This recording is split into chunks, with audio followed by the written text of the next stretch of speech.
There's the hook right there. Here comes the hook. No. Hold on. I think we missed the hook a long time ago. Just rewind the song. We gotta go back and find that hook. Where's the fucking hook at?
If you'd be so kind, would you mind introducing yourself for the podcast? You got it. My name is Doug Brown, and I'm the director and producer of Slave to the Grind, which is the first feature-length documentary on the history of grindcore.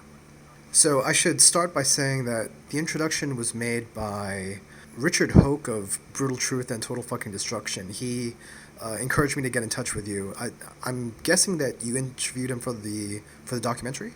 Yeah, that's correct. And I've actually spent a lot of time with Rich over the last few years making this film. He was gracious enough to do an interview for the movie, and then he was also instrumental in sending in a lot of old photographs and whatnot, and he has a scanner at his place, and if you're ever in Philadelphia, he runs what I like to call, or he calls the West Philly Grind Archive, which is just essentially a spare bedroom completely packed with grindcore memorabilia from over the years, obviously quite a bit on the history of Brutal Truth. So he was very helpful with that. And then when we were touring the film last summer, Total Fucking Destruction and Slave to the Grind did 4 dates in a row together, and it was my first time ever really touring with a band, so I went on the road with him and his band, and we got to screen the film, and then his band played every night. It was a lot of fun. That's amazing. What was it like opening for Total Fucking Destruction?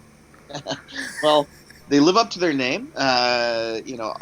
All three of them are wonderful dudes, and I absolutely love the idea of taking a film about music on the road with musicians. It made sense as a pairing. There's another film called The Doom Doc, which I know they did some dates with doom metal bands, very similar concept. Rich is a pro. Total Fucking Destruction and obviously Brutal Truth have spent a lot of time on the road, and it's a true testament to what it means to be just kind of nice to everyone on the road. Everyone has really positive things to say about Rich, and and it was an amazing experience. No, absolutely. Richard was a real sweetheart of a guy, and one of the best interviews I've done since I've been doing this. I haven't been doing this for very long. I've been interviewing bands for about 6 years, but it's an interesting thing, and maybe we can talk about this a little bit later when we talk about your own interview process. But the guys who've been in this business the longest, I find are most often the easiest to interview and talk with and actually just get along with. Did you find that? I think that the longer you are in the business, it's almost like that is a requirement of the business. It's especially, and I hate using the word business, but we're talking about grindcore because it's like the least lucrative form of music. But, in terms of musicians who are in it for the long haul, there's not a lot of wiggle room for them to be mean.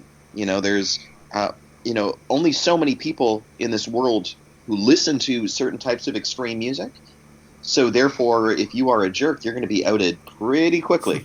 And likewise, if you are, the best then at your craft and people want to listen to music for a long time, you're going to have a lot of I guess, experience being interviewed and doing the zine thing and, podcasts and whatnot. So the longer you're at something, just the better generally you're going to be at it. So, unlike some of my previous documentaries where none of my subjects have been interviewed before, this was a pleasure in that a lot of the people I was interviewing were very used to being in front of a camera, or at least in front of somebody with a microphone. Well, that's a perfect segue, because what I want to talk about next is Doug Brown, filmmaker. Tell me about your background, and tell me about, are you a filmmaker? Are you a documentary filmmaker by trade?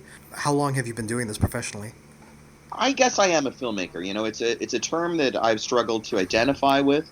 You think of a filmmaker and they have to be making films, and I guess in some capacity or another, this is my 12th year straight of working on feature-length films. And, by trade, I'm a high school teacher, and I run like a media type course at the school I teach. And I teach film studies and advertising and film production predominantly. And as a result, I'm always honing the craft at work with kids. And but I started off as an actor. I was starring in a feature-length documentary, feature-length narrative film called The Death of Indie Rock.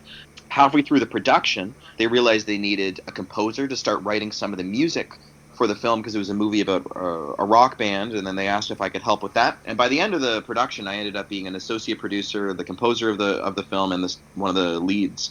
And through working on The Death of Indie Rock, this really taught me a lot about what not to do when making a film, a bit on the business side of things. And as a result, I started living with this editor, Mark Griffin, and he was always editing, and then I would come in and help with the sound editing of the film. And that's kind of how I learned the interface and I guess the process of doing video editing. And I had been writing music and a musician who was acting at the time, so I knew a lot about like editing software for music, and there was obviously some similarities, but just like the nonlinear nature of editing was fascinating to me. That film led to my next film, which was 2 Summers in Kosovo, which I came on board as a composer for, which is a political documentary about Kosovo and them gaining their independence, about a film crew that was present in Kosovo over a 2-summer period. That was the film that kind of, I guess, made me a documentary filmmaker, in that they were sending me raw daily footage, and I became absolutely obsessed with the interview process. I loved the fact that they could sit down with a complete stranger, and you could hear it in everyone's voice that they were unsure of each other in the first 10 minutes of that interview, and then 20 minutes in, they were a little more comfortable, and just the process of I guess staggering your questions to develop some form of trust by the 60-minute mark when you're asking the heavy-hitting questions. So then I started making a few short docs, and then I settled into Never Enough, which was my first feature as a director, which is on collecting and why people are kind of wired to own. It's a kind of an anthropological piece, and that went right into Slave to the Grind. So, which Slave to the Grind took me a full 4 years from beginning to end. And then a full year touring cycle. So it's a strange thing for me to even reflect back on, because it was like literally 5 years ago when I picked up camera, and it was 6 years ago when I started thinking about it when I was still in production on Never Enough. So I'm 36 years old. This film has been a big chunk of my life. But as a lot of films end up being that way, like I'm already thinking about the next like 3 or 4 movies. So it's yeah, I guess you're right. I am a filmmaker, even though it's not my full-time job. It's something that I've been working on features for 12 straight years now. Is Death by Digital your production company? Loosely, yes. It's always been a nickname I've kind of identified myself as I was promoting things to do with music. So I'm a big record collector. So the name Death by Digital is a kind of a middle finger to the digital world. How I'm an analog guy. I like old vinyl records, so digital has been the death. So it has been a Death by Digital. So when I would host record fairs, I called them like Death by Digital Presents. Then I'd have record vendors come in from all around and sell records. But then when it was time for me to start releasing my own films and whatnot, we just decided, well, why don't we just put it under the imprint Death by Digital? It sounds cool. It has the word death in it.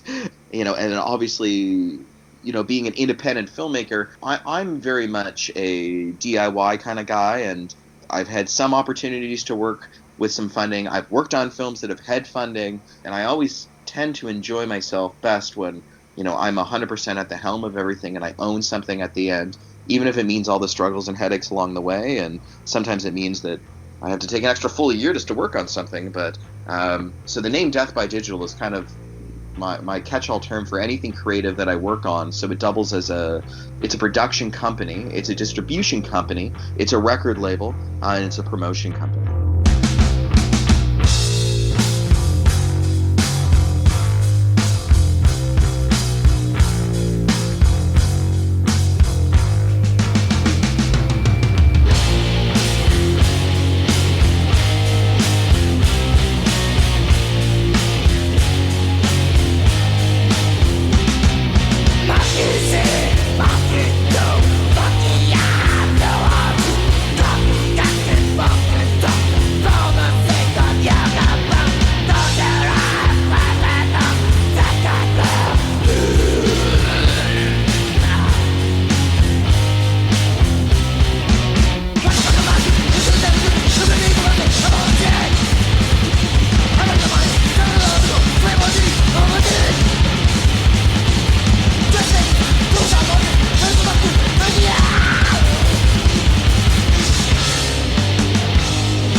Let's talk about the movie. Give me the synopsis. What is Slave to the Grind about? Yeah, so it's a history documentary with a bit of a commentary throughout on why people started to grind, what is grindcore, what are some of the key attributes of the genre, but also just to shed some light on a genre that has been overlooked by film-based media since its inception in the 80s.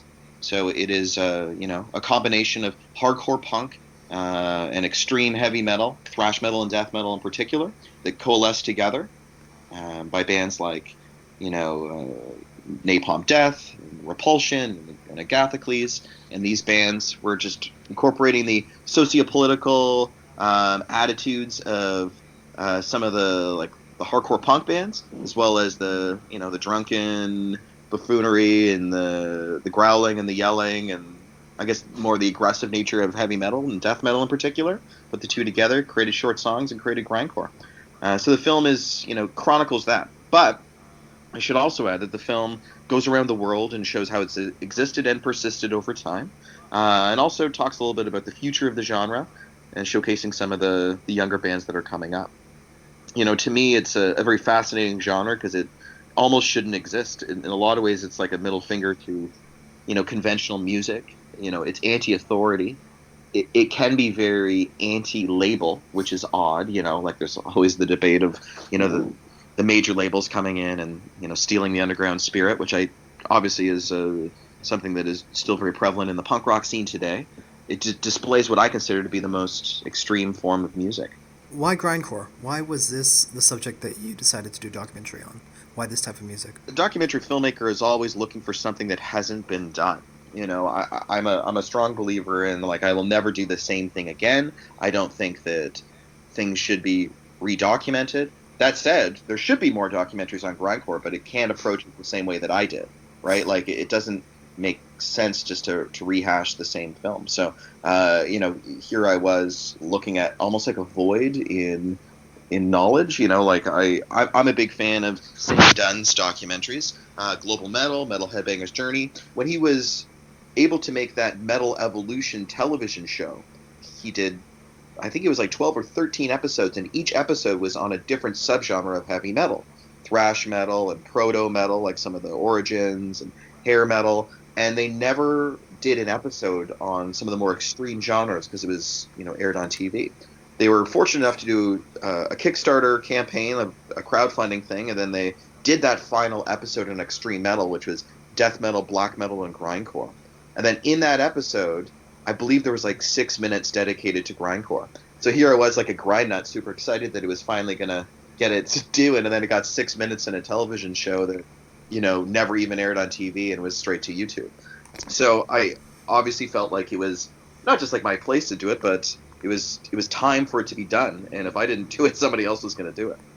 So that's kind of the obvious, this is why I did it. But the deeper reason is I'm a very selfish filmmaker. I have always made films that are things that I'm interested in. I'm not one to say yes to a project for money, which is actually I'm very fortunate enough to have another full-time job where I don't need to rely on this. So because it's a hobby, I can kind of only do things that I love, right? So the last 4 films I've worked on have been absolute passion projects that I completely stand behind, and because it's a subject matter that means a lot to me. Grindcore has the potential of changing people. There's a lot of strong attitudes towards vegetarianism and veganism, fantastic leftist sociopolitical ideologies in the genre. That said, there's also the opposite of that, and in any free society, you're allowed to have varying opinions. So, part of the fun of making the film was showcasing things that I love about grindcore and I really believe in, but also showing some of the more nasty sides of the genre and some of the bands that have pushed buttons and presented in a non-biased way. Even though I'm a pretty left-leaning person, I worked with 2 fantastic editors, Steph and Rob, and the 2 of them did an excellent job tackling some of the things that I thought I was too attached to, right? And obviously they tackled the entire film. So they're 2 people that I will always praise and bring up in interviews because they're just wonderful people to work with. But, the why grindcore, it needed to be done, and I needed to do it. So you mentioned Sam Dunn. Did you know him before starting this documentary? Not at all. I'd seen him at a couple concerts because we're both from Toronto. He's the sort of person that, when he's in a room, people want to go say hi to him. So you notice him. He's a very tall fellow. He's super tall. He's he's 6'5", 4 or something. Yeah, he's big. But making this film, I've got to know him quite well. I was a guest on his television show. What's it called? I know it's called Banger TV. I'm not sure what the specific Yeah, it's the thing debate is called. that I did with him, where we debated Yeah. I guess what are the 10 most important grindcore albums, which. I mean, come on, for any metal fan, that's going to be a month, possibly year-long argument, right? It was brutal. It was like, and then from my perspective, what like people don't see is they have like these giant television screens where you're watching like live tweeting at you and live message board people like essentially like you're a loser. You don't know what you're talking about. Like people just totally ripping into any decision you make. How come you chose that Phobia album? I can't believe you didn't mention Dahmer. And it's I think I was given like Doug Reluctant. Bolt thrower aren't grindcore. Bolt thrower are death metal. All that kind of stuff. Yeah. And actually, I think that's what I said, and that upset a few people who are bolt thrower enthusiasts. And I like bolt thrower, just not a grindcore band to me. But that it was a lot of fun to do the debate. It came a year before the film came out, which I'm really glad it did because it allowed me to prepare for the barrage of I can't believe you included this band or I can't believe you didn't include that band in the film.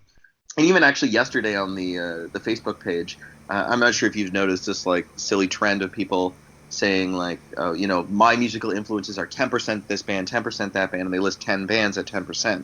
But jokingly yesterday I made a post of like, well, I guess I am, and I listed 100 bands all at 1%. Which is the way you're going to do it if you're a grindcore fan, right? Because it's got to be 66 tracks on a 20-minute album. Got it, right? Like we don't have a great attention span, so 100 bands make sense. But immediately, like there's over 100 comments on the on the page right now. Just you forgot this band, you didn't. Well, that's I think that goes hand in hand with people who like music so much, right? This is a genre that people. You don't kind of like grindcore.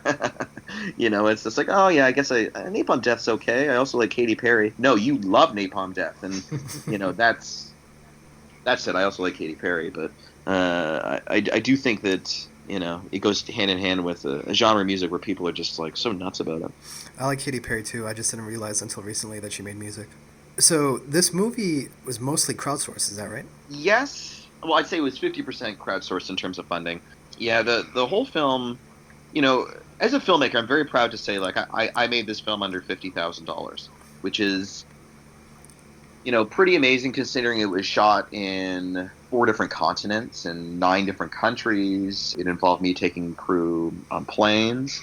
A lot of that money just got ate up really quickly. We did a Kickstarter campaign, which is successful. I knew the limitations of crowdsourcing, so I set my bar at only $12,000 and I got just under 20, and I was super appreciative of that. And then there was another like 20 to 30 that needed to be fundraised / I paid out of pocket for a big chunk of it because, hey, welcome to independent filmmaking. I think that it was a smart move to do crowdfunding. My apprehension was always like I have another life, right? So I know that I will get this done. I know it'll be a great film. I know I'm going to not stop until it looks as good as I can make it with the resources I have. But I know it's going to take 4 to 5 years. So, getting people on board and saying, like, hey, it's going to take 3 years, and then me even coming a year later with the film, it was the amount of things that I had to, I was, negotiating with major record labels, as a guy who lives in Toronto, just sending emails from my basement after my kids go to bed in between report card comments. I think that, it was a good thing to do crowdfunding, and I'm glad that that everyone was super patient because it was a long ride, and I don't think that even formal funding would have been very appreciative of, I guess, the amount of time that it would have taken. So it certainly worked out. Yeah. To touch on the crowdfunding point, I do know a few people in the scene around your area, and they were very excited that you were doing this documentary. And so I saw a lot of links for the Kickstarter page, a lot of links for the trailers that you would put up early in the process, years back. And so it seemed like there was a real groundswell of support just, from DIY and grindcore scenes all around the world. Did you feel that? Did you feel that immediately, that people were really excited about what you were doing? It was amazing. I'm not gonna lie. I had just come off of my previous film, Never Enough, which had fallen flat. Like, the film, we screened at a film festival, we won Best Documentary, right? Like, straight out the gate, and then nobody wanted it. Like, I had this film that nobody cared about, that I was super proud of, so I was pretty down on myself. And I knew I was making this grindcore film next, and, I knew I had to give it my all, because I just had this, 3-year flop, essentially. So I went in really hoping. But what I did not anticipate, because we definitely strategized this, we released our Facebook page the day that we released our first teaser, which was literally 5 years ago. And then every 2 weeks to the day, we released a different teaser video for, I think it was 10 weeks.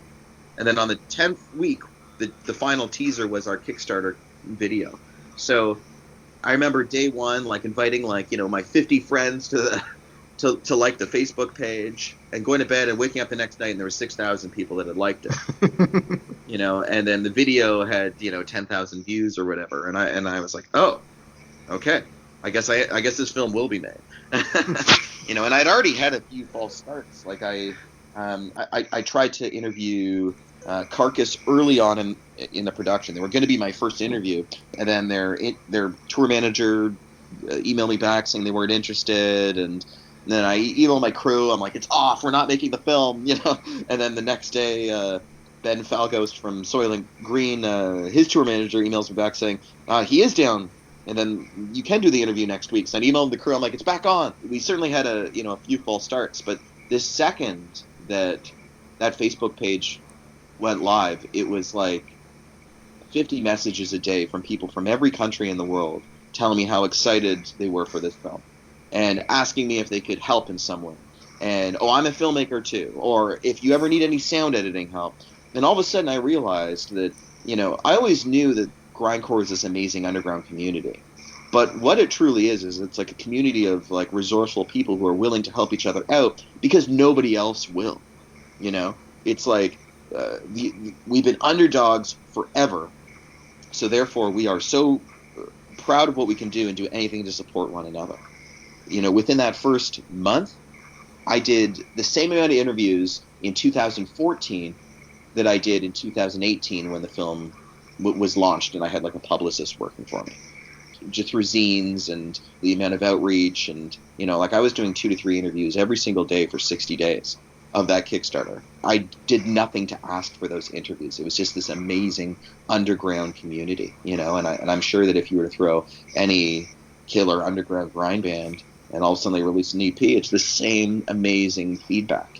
And that's what I love about this community. So yeah, I was definitely shocked.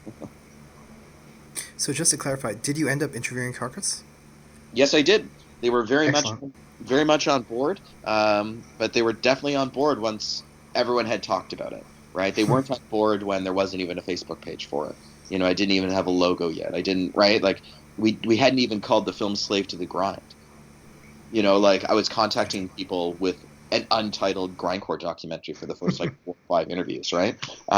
For this documentary filmmaker, and if you Google me, I made this film that played in one film festival and then a couple other things that I'd worked on, over the decade before. It wasn't there was a lot on me. Very fortunately, because of Slave to the Grind, people have gone back and found some of my previous films, and which is, awesome. But yeah, certainly. More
Was there anybody that you wanted to talk to that you didn't get a chance to? You know, this film could have been many different films. And if you think about any documentary, it is the collection of subjects that you did get. So at the time, you know, I was constantly being frustrated by the limitations of where I was and how much it cost to interview people, you know. And I'll give you an example. Like Warsaw, who are an Australian, like, grimy lo-fi grind band. To me, they were the perfect epitome of the underground, and if I was going to have at least one band from Australia, it would be them, right? The lead singer of Warsaw is around. He lives off-grid in a Tasmanian jungle. There are two other members of the band who have since died, and the singer does not talk with the other guy, who is not on Facebook or anything. So I would send this guy an email, and then 6 months later, when he checked his email at the library, because that's where they had electricity, he would respond to my email saying, sure, when do you want to do the interview? And then I would have to respond to him with an idea of at least 7 to 12 months away from now. Right? Having no idea whether he's going to say yes or no, or how I'm going to get a film crew into the Tasmanian jungle, right? So it took 18 months of emailing back and forth to get a date and a location, and then I had to hire, you know, a filmmaker to go, like, bring a Wi-Fi tower on a generator to a jungle, right? And then Skype me in so I could still do the interview. So a Skype interview cost me over $1,000. So when people ask, like, what bands do you wish that you had that you couldn't, it was never, you know, there was only one time that it was a musician saying no, they didn't want to be in it. And I'll explain that in a second. But all the other times were always, I guess, logistical nightmares. So everyone that we ended up getting in the film, you know, in the wonderful quality that we got it, was because of perseverance, and unfortunately sometimes we're really having to throw money at our problems. And then, yes, we could have had a film that looked different with, you know, bands X, Y, and Z. I could have had, you know, the Spanish gore band Machetazo. That would have been amazing, you know. Or I wish I had dug deeper into Japan and got into World or 324 or some of these other amazing bands that, you know, are really important to me. But we were still able to interview 75 people, right? And that to me is a huge accomplishment with only a few dollars. The person who I wish that we got was Mick Harris, the person who coined the term grindcore, the person who played on all the early classic lineup Napalm Death stuff. The person who took that blast beat that he was listening to, from Dave Gray from Repulsion and just jacked it up a notch and put it on steroids. But he was not well, and through 2.5 years of negotiating with Mick Harris, he eventually declined after saying yes and then no and then yes and then no. So it is one of those things, woulda, coulda, shoulda. But we certainly, had 4 other members of Napalm Death from every single lineup in every era. So we are very proud and appreciative of that. Besides the logistics of organizing and tracking down the subject, who was the hardest person to interview and who was the easiest? I would say some of the easiest ones for me were always the ones where I was there with them in their home with lots of time. I never like feeling rushed for an interview. So I've had some interviews, like Pete Sandoval was a very challenging interview for me because he had like 5 minutes. And here I am, like, interviewing the drummer for Terrorizer, who played on World Downfall, Pete the Feet, and notorious for his time with Morbid Angel, and I got 5 minutes with the guy to like document history. So like those were the really challenging interviews for me, because as I was mentioning earlier about developing a relationship with your subjects, there was no room for a relationship, right? Like it was like a wham bam, you're out. So those I found very frustrating. I ended up squeaking about 30 minutes out of the guy, which was great. But some of the easiest interviews were the ones where I got to, take my time, and then the subject was willing to let me into their home, right? Because they're already comfortable in their own space. So I think about like Dan Lilker from Brutal Truth, or Scott Carlson from Repulsion. Here I have, 2 greats, 2 people who are instrumental for the history of grind, and I was able to hang out at their house for 4 to 5 hours, right?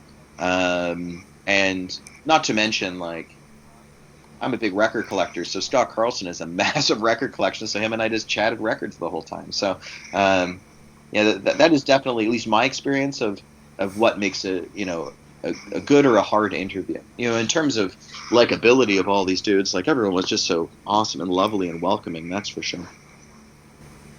It should be pointed out I think everyone who listens to this podcast knows what grindcore is and has some experience with it, but grindcore, the guys in grindcore bands tend to be the most down to earth. I've found out of all the metal subgenres. There's definitely no image that goes along with being in a grindcore band like you'd associate with being in a black metal band, or some of these older death and thrash metal guys who have a little bit of a rock star complex. Do you know what I mean? I think that, and I have experienced the death metal ego in making Slave to the Grind, because a lot of these grind bands tour with death metal bands, and I'm certainly not going to name names, but I'll name a name right now. Morbid Angel are known for being very, very difficult. You don't have to comment on that. I'm just going to go on the record and say that. Yeah, and I will admit I've had zero interaction with anyone other than Pete, because when I interviewed him, it was with his incarnation of Terrorizer at the Trois Rivières Metal Fest a few years ago.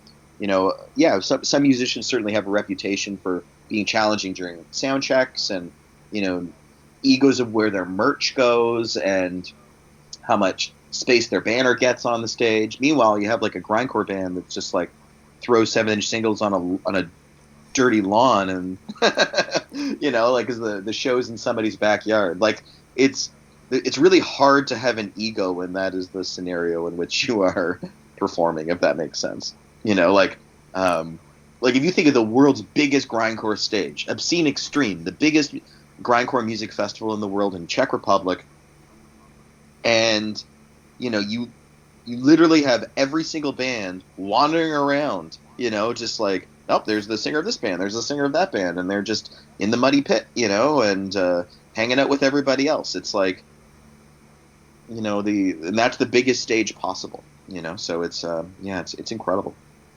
And personally, who are you the most excited to speak with? That's a really good question. So, as a filmmaker, I think I was most proud of that Carcass interview, because it was it was canceled. I had this interview that almost fell through. So just the perseverance factor of just like finally getting that. Who I was so thrilled to finally interview was Digby Pearson from Earache Records. Here I am interviewing somebody who has a history of not always getting along with the bands, and I have an opportunity to make up my own mind about this person and ask them whatever I want. And he was gracious and accepting of anything I threw his way. And it was a really challenging interview in that he gave me, 36 hours notice saying, hey, I can do it tomorrow at this time. And I'm like, okay, I'm in Toronto. Let's figure this out, Digby. After several years of trying to get that. So to me, that is an interview I was very proud of landing, in terms of like being able to like nerd out and like, oh my gosh, I can't believe I'm interviewing this person, like the inner fanboy, which I'm not going to pretend didn't exist. Like I was freaking out on the inside every second, but interviewing Barney from Napalm Death, like holy crap, like that's Barney, or Shane Embury, like talk about grind gods in the lack of a better term. Like they've been at it forever. Shane is like probably consistently one of the longest running musicians of all time. Oh, same with lead singer of Agathocles, Jan. Like he's been at it since the mid '80s, right? Like guys like that, I have so much respect for. So meeting them was just amazing. But then also to find out that they're like just like everybody else, it was amazing. Yeah, I have a funny story about Shane. He was on his way, I believe, to Australia from the UK or Europe, and had a stopover in Kuala Lumpur, Malaysia, where I'm based. And so he just put out this Facebook message that said, who wants to take me to the Hello Kitty store in Kuala Lumpur, or something like that. And I'm not really on Facebook that much, and so I got the message like maybe 12 or 16 hours after he posted it, and I was like, oh my god. Like imagine like showing up like with a camera, my podcast equipment, being like, Shane, I'll take you wherever you want to go. We just have to get this on tape. Anyways, but he was, I don't know whatever happened to his layover. I don't know if he actually got somebody to take him to the Hello Kitty store, but that would have been a great story. You wouldn't hear of like a bigger band doing that. Well, you might, and those are the exceptions, right? Those are the bands you really look up to. Like I hear of Dave Grohl doing stuff like that, Or even somebody like Bill Murray who will or Tom Hanks who will just show up at somebody's wedding and clown around and goof around and, just disappear as mysteriously as they arrived. Yeah, well, I think that's also why we're listing the most loved people,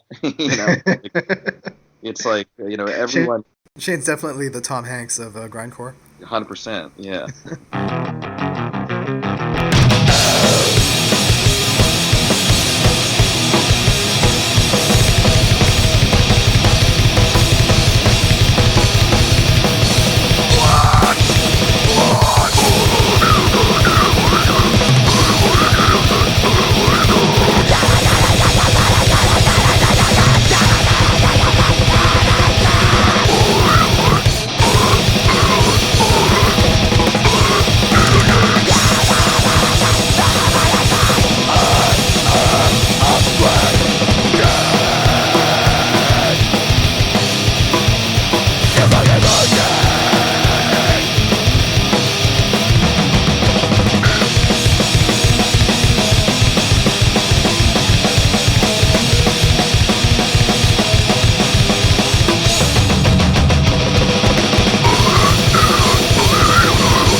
finishing up, the movie is out now for streaming and for download, and I believe there's a DVD as well. Is that correct?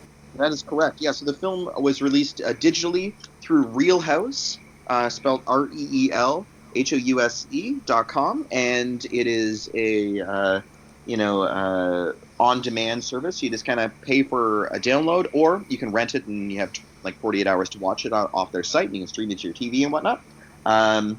As well as if you go to deathbydigital.com, Death by Digital has released it as a deluxe edition double disc DVD, packed with bonus features, a 40-minute Q&A discussion like a panel discussion between Oscar Garcia and Scott Carlson from Repulsion, so two of the most important grindcore singers of all time, chatting for 40 straight minutes. It's amazing. Live Crippled Bastard stuff that nobody has ever seen, deleted scenes, as well as a 22-minute bonus film called The B-Sides that we made exclusively for the DVD, which you can only buy on it. So, and that's available through deathbydigital.com. Yeah, we've been, and if there's any independent filmmakers out there, like, I can't stress this enough, like, you, like, own your stuff, like, find a way to release it yourself and find your own audience, because it's been a very rewarding experience for me, just being able to be so in touch, like seeing every single question that comes my way. And if this was done through like Amazon or a big company, when somebody orders the DVD and they add that little thank you note, like, I would never have seen that. And though it probably meant that I had less sales as a result, it certainly warmed my heart. So there's my little bit of advice for any aspiring filmmakers out there.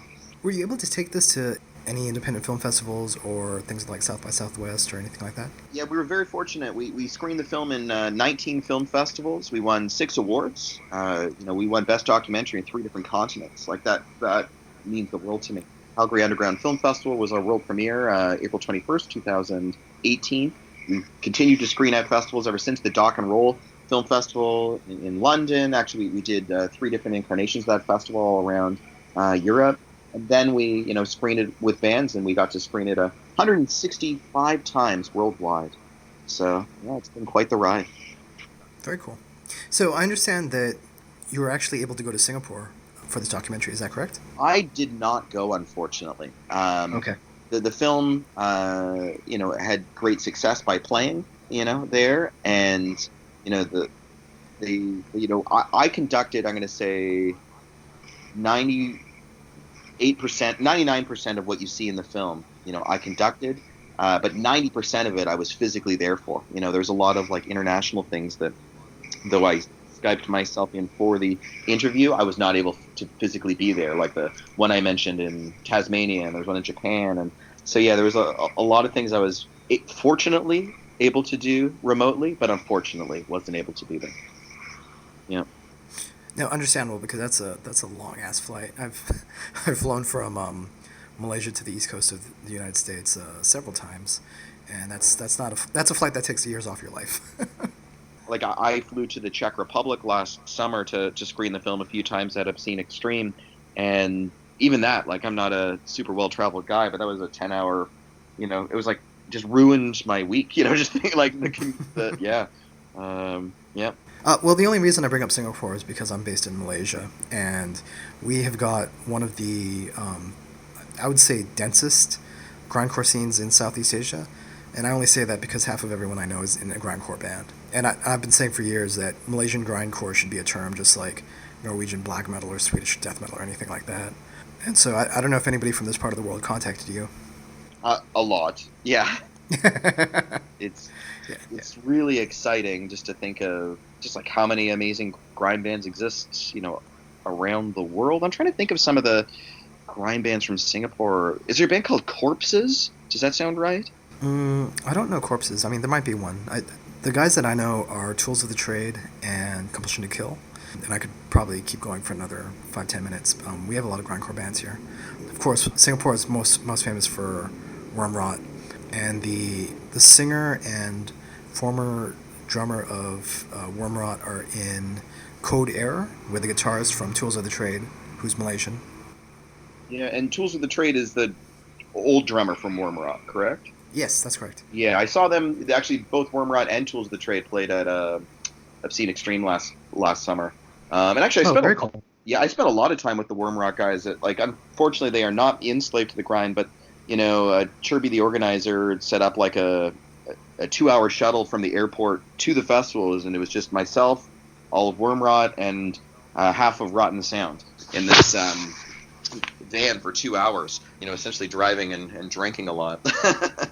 Like talk about like never in a million years would I have thought that one day I'd be riding in like a private bus with like two of my favorite grindcore bands and a 10-hour flight away from my home on an all expenses paid trip. Like, it was pretty amazing.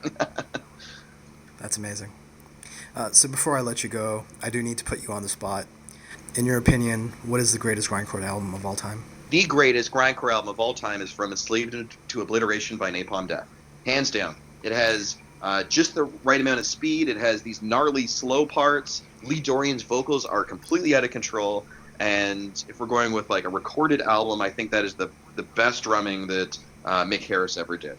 I'm not sure whether you're expecting me to stutter on that one, but I am always willing to say that is the greatest grindcore album of all time. No. I've been listening to Napalm Death for 25 years or more, and they're the reason I got into grind. And there was a sort of listening party with me and my friends, just because we were all kind of familiar with Napalm Death at that point, and just because I was based in Southeast Asia, it was a little bit hard to find that kind of music around here. As we were listening to Scum, there's that initial rush of how fast and ludicrous and ridiculously heavy it is, and then you kind of settle into the groove, and it's like, all right, so this is what this album is, and this is what this band is, and this is what this kind of music is. And then within, I would say, 15 minutes, you get to track 12, and track 12 is, of course, You Suffer. And that completely shut down the conversation in the room. And all we could do for the next 20 minutes is play You Suffer over and over and over and over again. So yeah, if you're going to put Napalm Death on as the number one grindcore album of all time, then you will get no argument from me, my friend. Yeah. And I'll admit, I love all Napalm Death. Like, I'm a fan of all their new albums. I think they're the most consistent grindcore band out there. And, kudos to Shane for keeping it going after that rough patch when essentially everybody abandoned ship. But, that band just always has made sense to me. And I came in as a fan of Pure Emptiness Despair. So kind of their... and I think that is a lot because, you don't just like, oh, I like Metallica. Let me check out grindcore. There's... You need to kind of ease yourself in. So that was a great album for me to get into, even though I think a lot of people kind of crap on it because it's not pure grind, but it's still an incredible album. Wonderful. Well, I'm really glad you asked that question. Thank you, Doug. Is there anything else you want to add? Perhaps if anyone ever wanted to get in touch with me, they can just shoot me an email at grindcorefilm@gmail.com. I love hearing new bands. So if any of you who are listening are, into music that you want me to check out, or in a band, or hey, if you're just an up-and-coming filmmaker and you want to send me any stuff you're working on, I want to see it, I want to hear it. Very cool. Thank you so much, Doug.